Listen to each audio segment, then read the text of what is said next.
We cannot forget. This is a memorial We cannot be so for distracted Keeshanna Jackson.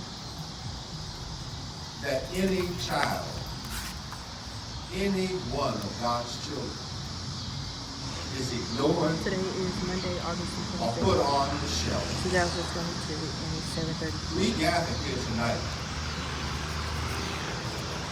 over and over saying we don't have the words for what we feel. We don't have the words for what we are going through. But our being here is a word of power. If there were 500 people here, or 1,000, or even half the number here, we would be saying something to this world and to this community. It has to stop. But what is it? Family. Gathering strangers into the circle. Seeing people and telling them, I see you and I care. Nobody should ever have to beg to be seen. We have to understand that our ancestors, our elders, went through hell daily. And they kept looking at the sky saying, I know my wings are going to fit me well because I tried them on at the gates of hell and told us what hell was. And we are here because they called us here. And we are here because a beautiful young woman wanted to be everything she could be and dreamed of being, and brought her relatives and her friends to this place and said, now we have a chance. So she's calling us now. Build it up, repair it, restore it, renew it, bless it, sanctify it, and call it sacred forever. This has got to be a place where our tears have watered and our blood shed has nurtured. But we are tired of waiting and waiting and waiting. Whatever word we speak, if it's out loud or just with our bodies, let us know this. We know who she is today. We know all of them because they have gathered us here to say, we are here to make this world different, to make this world just, to take away the threat of death, and to teach people you have something to hope for. Thank you, Father Brown.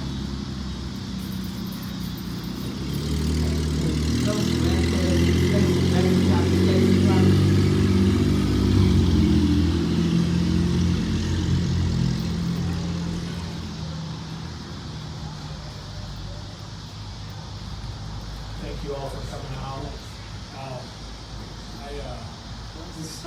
This is one of those easy moments for me to go ahead and let people know, like any state's attorney or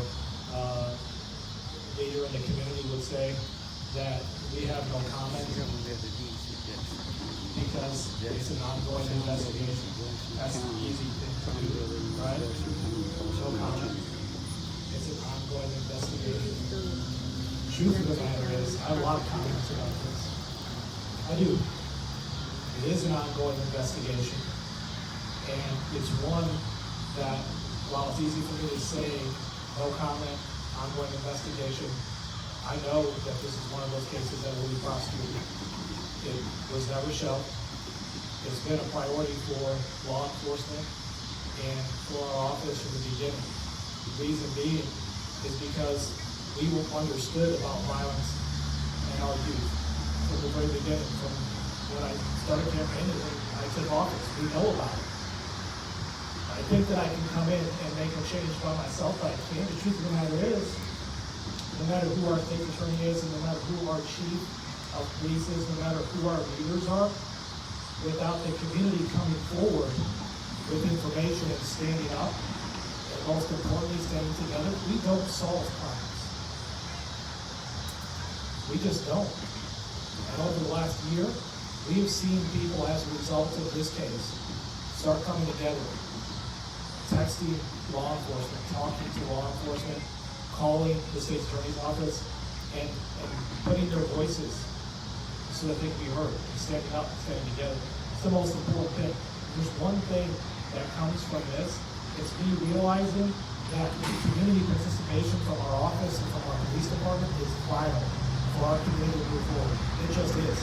Because when there's no trust from the community, there's no relationship, and there's no community working together with law enforcement. To have a party of young adults, hundreds of them, but only a handful of people who saw what happened, is a travesty. Only behind the travesty of you losing a young life is the possibility of losing another one because of not what we do, but because of what we fail to do. That's important. Not too long ago, for the first time, I saw an 18-year-old girl walk in to the courthouse and testify by herself. The only witness in the case, crying and nervous on the stand about her safety, but she stood up. And sure enough, other people stood with her eventually, and that was a key to making sure that our community is safer. This case will be prosecuted, and I assure you from the inside that we have paid attention to it from the very beginning. We have made a lot of progress on this case, and we'll continue. And we will have results, we will have a disposition soon. And it's hard for me to say that, because I know the right answer is it's an ongoing investigation, sir. It's an ongoing investigation, and then go on to the next case. But it's not that easy when you have to talk to the parents in your office. It's just not. So I'm thankful that you come out, and I hope that there is not another one of these when we don't have the case ongoing or a disposition. I hope this is the last time where we're here with no answers. I hope that we all come back next time with more people, and I can give you answers, and our office can give you answers, and our police department can give you answers. But I assure you that I have set out, be transparent, that I'll meet with anybody, that my office door is open, and I'm telling you right now that this is taken seriously, and I'll continue to work every single day until I can to make sure that there is justice in the community. The reason why I'm here today is because justice is the conscience of the community. And if there's one person out here that cares about the case, then I have to show up and I have to care about it myself, no matter what. Justice is the conscience of this community. So I appreciate you coming out and listening, and I also appreciate you and your friends and your family and your households that you participate in this system, this criminal justice system. You can say from the outside that it needs reform, but we can't reform anything without each and every one of you. It's impossible. We need you. And I appreciate all of you. If there's anything that I can do, let me know. So thank you for being here, and hopefully we can have some answers soon. Yeah. You have anybody else that wants to speak?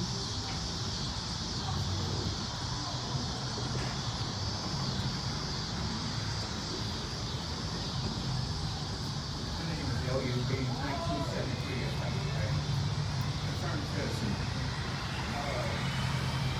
825 newspaper article states that Chief Reno said officer arrived at Cherry Street just before 3:15 a.m. and found Jackson on the ground with gunshot wounds. Reno said officers resuscitate Jackson. Reno said it was failed. Officers put Jackson in a squad car and drove him to the hospital. Jackson died at the hospital. 3 other victims drove themselves to the hospital. Reno said the shooting could have been solved with dialogue, but instead the law was dialogue. I did an information request, and I got a copy of the Carbondale Police Department. This was 911 call received on 8/22/2022, and I got 10 911 calls between 2:56 a.m. and 3:14 a.m. People at the house party called the 911. I did another information request for the Jackson County ambulance. Want to know what what time they arrived. And they arrived there at 3:14 a.m. And it says on this narrative that female unknown age with gunshot wounds in the chest is still alert and moving. RP applying direct pressure. The spine is shot, direct pressure is the best method. Police wanted to get confident that she didn't respond. Then the next morning, I get a call from Raymond, whose son was found hanging in Carbondale last year. He said he passed by the house and saw 8 people clean up a crime scene. And I drove by there later and saw the crime scene I didn't see that.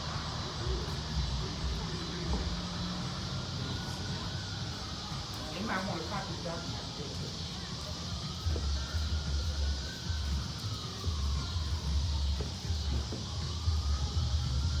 Hi, I'm Sarah Bula, and I'm a social work instructor at SIU. And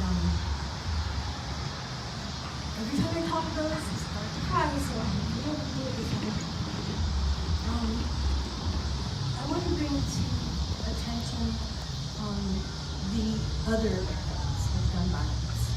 And that's the people who love the people, know the people, or who don't know the people who saw gun violence.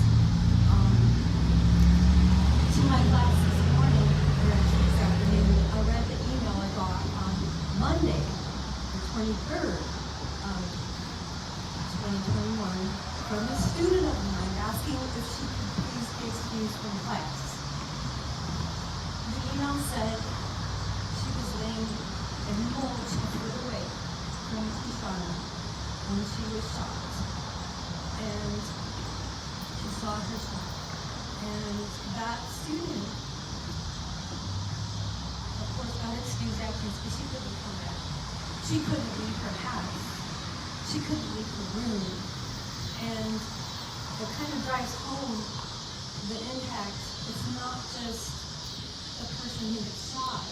It's everybody. It's going to take everybody to address this and to work on this and fix this.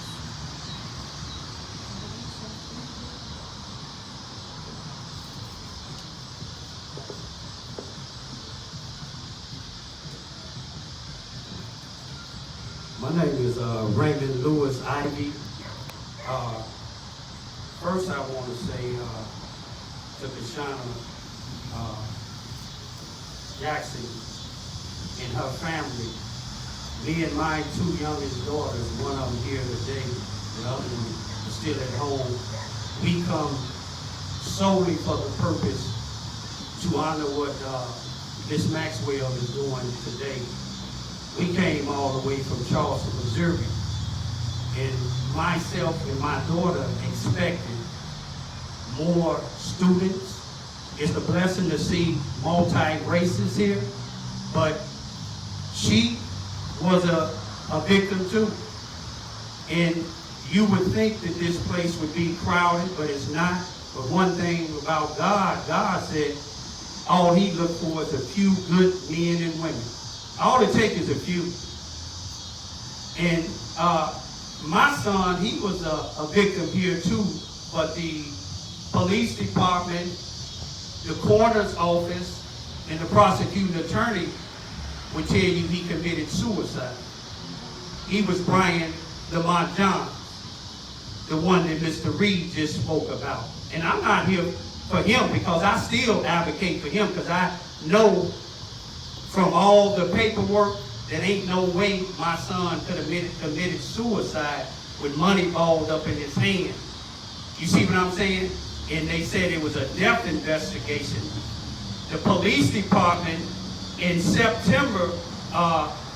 August of 2021 closed the case and gave it to this present prosecuting attorney. He closed it in August, but guess what? A higher authority than each one of them was still looking at something that was pertinent in their laboratory called the Illinois State Police. But they disregarded that. They didn't wait for that evidence to come back. But when it came back with the belt that my son was hung on, the knots, 3 characters on it. If y'all don't know what characters are, that means it was my son and 2 other people's on that knot where he was hanging.